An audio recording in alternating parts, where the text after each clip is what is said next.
اقرأ باسم ربك الذي خلق خلق الإنسان من علق الحمد لله والصلاة والسلام على محمد رسول الله وعلى آله وصحبه أجمعين أما بعد এখন আমরা যে বিষয়টি আলোচনা করব এটি একটি গুরুত্বপূর্ণ বিষয়। এই বিষয়টি জানার আগ্রহ অনেকের মধ্যেই দেখা গেছে এবং এই বিষয়টি জানার জন্য প্রশ্ন করেছেন অনেকেই। বিষয়টি হলো দ্বীন এবং শরীয়তের মধ্যে পার্থক্য কি, দ্বীন কি আর শরীয়ত কি। দ্বীন হচ্ছে মূল ইসলাম, ইসলাম একটা জীবন ব্যবস্থা, ইসলাম একটা কোড অফ লাইফ।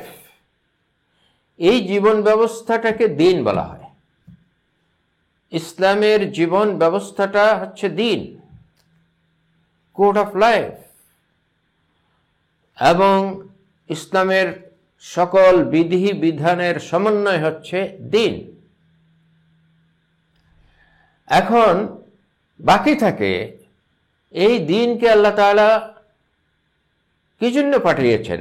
আল্লাহ বলছেন আন আকিমুদ্দীন, দ্বীনকে তোমরা পরিপালন করো, দ্বীনকে তোমরা কায়েম করো, দ্বীনকে তোমরা বাস্তবায়ন করো। আন আকিমুদ্দীন, দ্বীনকে তোমরা পরিপালন করো, বাস্তবায়ন করো, কার্যকর করো।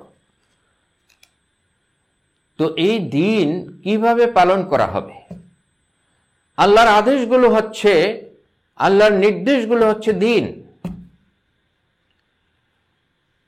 আল্লাহর গাইডেন্স হচ্ছে দ্বীন। আর শরীয়ত হচ্ছে আল্লাহর হুকুম পালনের প্রক্রিয়া। যেই পদ্ধতিতে আল্লাহর হুকুম পালন করা হয় সেই পদ্ধতির নাম হচ্ছে শরীয়ত। যেমন আল্লাহর একটি আদেশ হচ্ছে আকিমুস সালাহ, সালাত আদায় করো,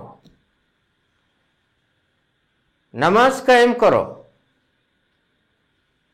এখন নামাজ কায়েম করার কথা কোরআনে বলা হয়েছে,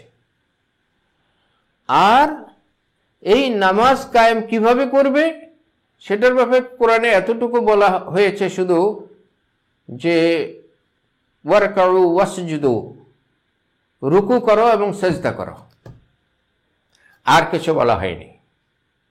তাহলে এই নামাজ একজন মুসলিম কিভাবে পালন করবেন সেই নিয়ম পদ্ধতিটা কি, সেই নিয়ম পদ্ধতিটাই হচ্ছে শরীয়ত। সেই নিয়ম পদ্ধতিটা আল্লাহ রাব্বুল আলামিন তার রাসূল সাল্লাল্লাহু আলাইহি ওয়াসাল্লামের মাধ্যমে আমাদেরকে শিক্ষা দিয়েছেন, প্র্যাকটিক্যাল শিক্ষা দিয়েছেন। এবং আল্লাহ রাসূল আমাদেরকে শিক্ষা দিয়ে গেছেন, জানিয়ে গেছেন যে ফজরের নামাজ 2 রাকাত, জোহরের নামাজ 4 রাকাত, আসরের নামাজ 4 রাকাত, মাগরিব নামাজ 3 রাকাত, এশার নামাজ 4 রাকাত, এবং আগে পরে কিছু নফল বা সুন্নত নামাজ আছে। এই যে রাকাতগুলো, কোন নামাজ কত রাকাত এবং নামাজ কিভাবে পড়তে হবে, নামাজে কি পড়তে হবে, এগুলো রাসূল আমাদেরকে শিক্ষা দিয়েছেন। তাহলে নামাজটা হচ্ছে দ্বীনের অংশ, নামাজটা হচ্ছে দ্বীন। আর নামাজ যে পদ্ধতিতে পড়তে হয়, যে নিয়মগুলো পালন করতে হয়, যে শর্তগুলো পূরণ করতে হয়, এবং নামাজের যে আরকান আহকাম সেগুলো যে পরিপালন করতে হয়, এগুলোই হচ্ছে শরীয়ত।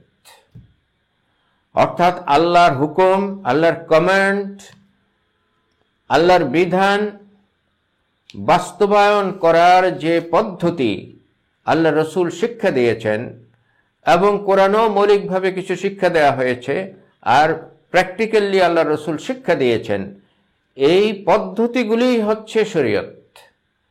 তাহলে আল্লাহর হুকুমগুলো হচ্ছে, আল্লাহর কমান্ডগুলো হচ্ছে, আল্লাহর বিধানগুলো হচ্ছে দ্বীন, আর সেগুলো বাস্তবায়ন করার প্রক্রিয়া এবং পদ্ধতি হচ্ছে শরীয়ত।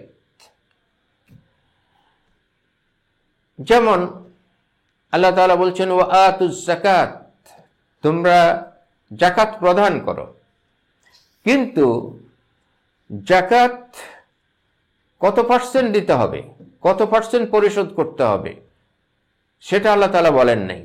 কিন্তু জাকাত কোন কোন খাতে ব্যয় করতে হবে সেটা আল্লাহ বলেছেন। তাহলে সেটাও শরীয়তের অংশ। কোন কোন খাতে জাকাত ব্যয় করতে হবে শরীয়তের অংশ।